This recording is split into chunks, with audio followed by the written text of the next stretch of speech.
हरिओम। हम लोग श्री रामचरितमानस में अयोध्या कांड देख रहे हैं और भगवान राम का राज्याभिषेक उसका उसके बारे में भगवान महाराज दशरथ ने घोषणा कर दी। लेकिन उसके बाद सरस्वती जी की प्रेरणा से मंथरा की बुद्धि फिर गई। मंथरा की बुद्धि फिरने के बाद उन्होंने कैकेयी को भड़का दिया और कैकेयी ने अपने वर मांग लिए और वरों में उन्होंने जो 2 वर मांगे उसमें उन्होंने कहा कि भरत को राज्यपाठ और राम को वनवास। तो राजा ने कहा कोई बात नहीं, भरत को राजपाट दे देंगे, लेकिन राम को वनवास क्यों भेज रही हो? तो कैकेयी जो है वो अपनी बात पर अटकी हुई हैं। और देखा जाए तो कैकेयी का इस तरीके से अपनी बात पर अटकना कि भाई राम को वनवास होना बहुत आवश्यक है, भरत को राजपाट मिले, उससे अधिक लगता है कैकेयी के लिए कि राम को वनवास होना चाहिए। अब प्रश्न ये उठता है कि ऐसा क्यों हो रहा है? तो हमें याद करना चाहिए कि क्यों हो रहा है। ये सारा काम आरंभ इसलिए हुआ क्योंकि राक्षसों के उत्पात के कारण पृथ्वी देवताओं के पास गई, भगवान के पास गई कि भाई ये जो है जितने भी असुर हैं वो पूरा बहुत मुश्किल कर रहे हैं, सारी समस्या खड़ी कर रहे हैं, तो इसका कुछ आप इनका कोई साधन कोई उपाय करो। भगवान ने कहा ठीक है भाई। तो भगवान ने अपने मनुष्य रूप में अवतार लिया कि भगवान है, चाहे तो भगवान वैसे ही ठीक कर सकते हैं, कोई ऐसी बड़ी बात तो है नहीं।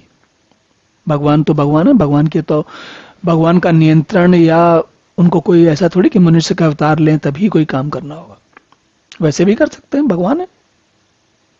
जैसे असुरों को वर दे के उनके आगे बढ़ा सकते हैं, ऐसे उनके कम भी कर सकते हैं, ऐसी कौन सी समस्या है, कोई बहुत बड़ी बात तो है नहीं। लेकिन कथा है, कथा का आनंद लेते हैं हम लोग।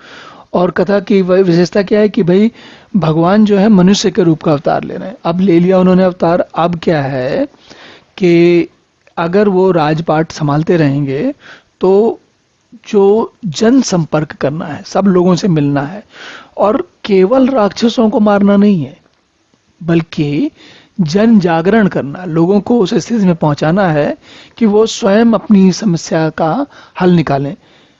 अगर बार बार, जैसे आप सोचिए कि कोई कोई दुर्बल व्यक्ति हो, उसकी समस्या के लिए बार बार कोई शक्तिशाली व्यक्ति आ जाए तो क्या होगा? दुर्बल व्यक्ति तो हमेशा दुर्बल बना रहेगा, वो कभी आगे बढ़ेगा ही नहीं।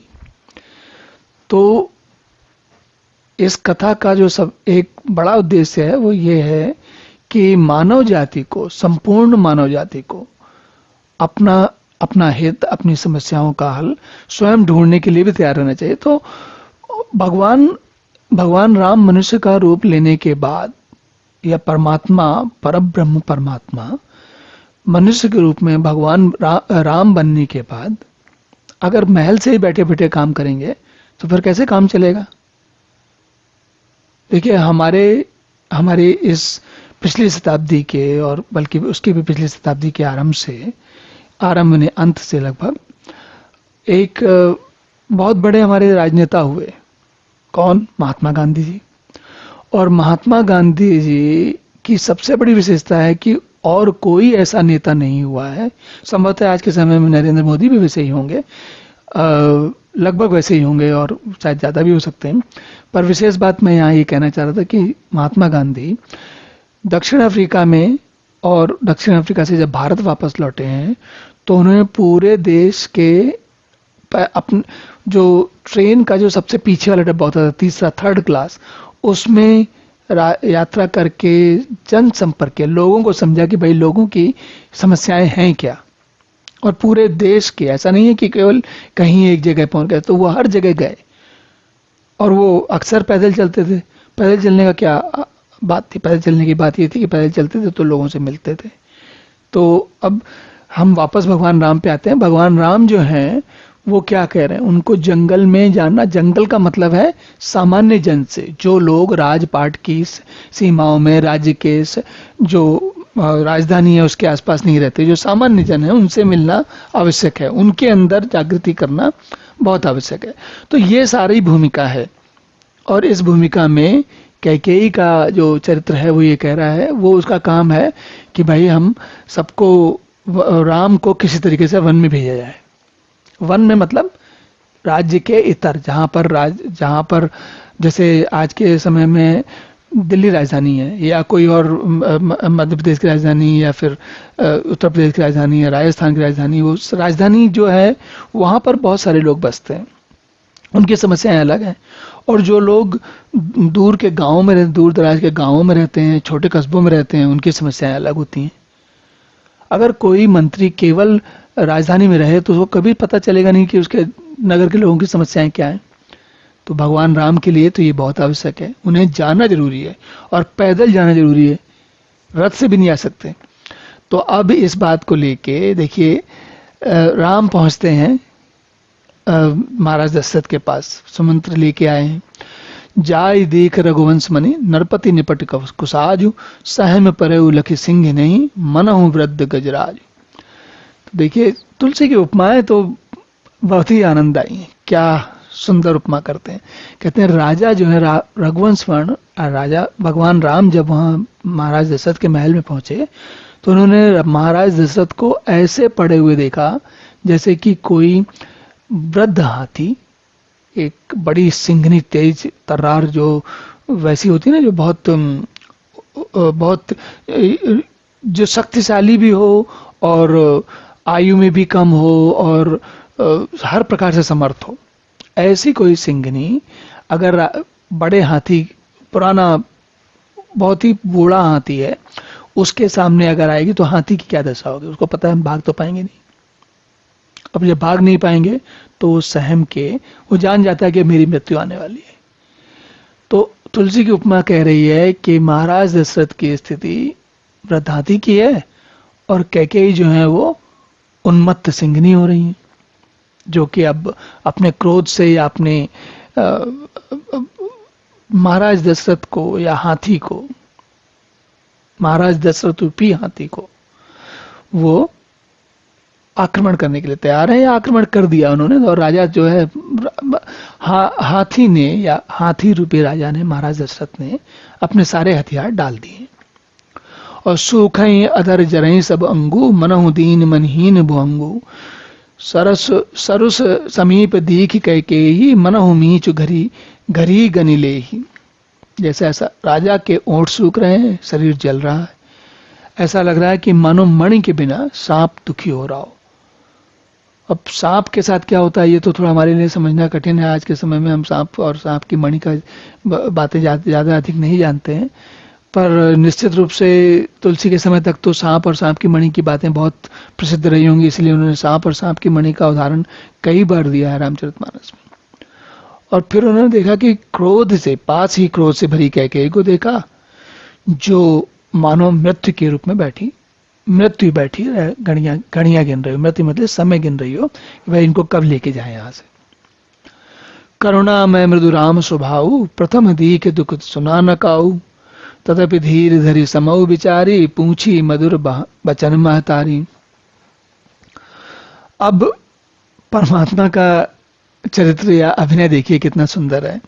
परमात्मा से अधिक किसको पता है कि सुख और दुख क्या होता है।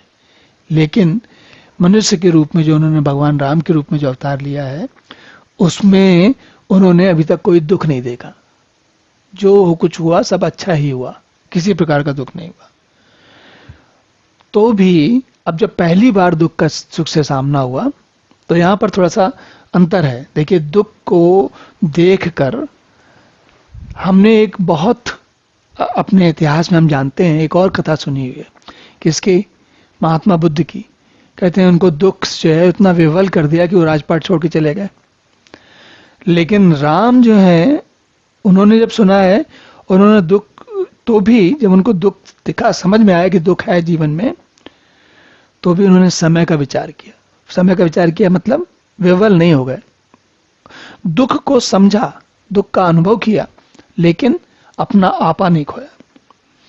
और उसके बाद उन्होंने अपना धीरज नहीं खोया। एकदम से ऐसा नहीं कि होता ना, जैसे महात्मा बुद्ध के साथ कहा था कि भाई वो विह्वल हो गए थे। तो उन्होंने माता कैकेयी से पूछा, क्या कहते हैं, मोहु कहु मात तात दुख कारण, करे जतन जई होई निवारण, सुनहु राम सब कारण एहु, राज ही तुम पर बहुत स्नेहु। अब देखिए कितना आनंद है। राम कह रहे हैं कि मुझे, हे माता, कारण बताइए कि क्यों ऐसा हो रहा है कि आप राजा का मुख इतना दुखी क्यों है, ये सब इतना ऐसा क्या दुख हो गया, क्या करना है पिता के लिए। कह रहे हैं पिता को क्या समस्या है बताइए, आप जो भी हो किया जाए उसके लिए, उसका निवारण किया जाए, देखा जाए। तो और कह के ही बोली कि इस इनके दुख का केवल एक ही कारण है कि इनको तुमसे बहुत स्नेह है, तुमसे बहुत प्यार है, बहुत प्रेम है। इतना प्रेम नहीं होता तो इनकी कोई समस्या नहीं थी। अब आप ये सोचकर देखिए, सामान्य जीवन में, हमारे अपने समय के जीवन में, आज के जीवन में, कोई पिता या कोई माता, और पिताओं का तो फिर भी कम सुना जाता है, माताओं का तो बहुत सुना जाता है, क्या होता है कि उनका अपनी संतानों पर बहुत अधिक स्नेह होता है। और उस स्नेह में कभी कभी वो इतनी विह्वल, इतनी आर्त हो जाती हैं कि पूछिए मत। पिता भी होते हैं, ऐसा नहीं कि सारी माताएं होती हैं, पर माताओं का अधिक जाना जाता है ये बात। तो कहते हैं कि अब सोचिए कि कैकेयी ने अपने आप को बिल्कुल अलग कर लिया इससे। कह रहे हैं कि तुमको, कैकेयी इस वक्त, इस समय बिल्कुल तर्क की प्रतिमूर्तियां हैं। वो कह रहे हैं कि उन्हें कोई किसी प्रकार का न शंका है, न कोई उन्हें मोह है, न कुछ नहीं। वो कह रहे हैं बड़े मतलब सोच समझ के पूरा काम कर रही हैं। कहती हैं राजा को तुम्हारे पर बहुत स्नेह है, इसलिए इतने दुखी हो रहे हैं, अगर स्नेह ना होता तो दुखी नहीं होते। अब इसके आगे की कथा राम कैकेयी, महारानी कैकेयी राम से क्या कहती हैं उसको हम अगले सत्र में सुनते हैं। तब तक के लिए हरि ओम।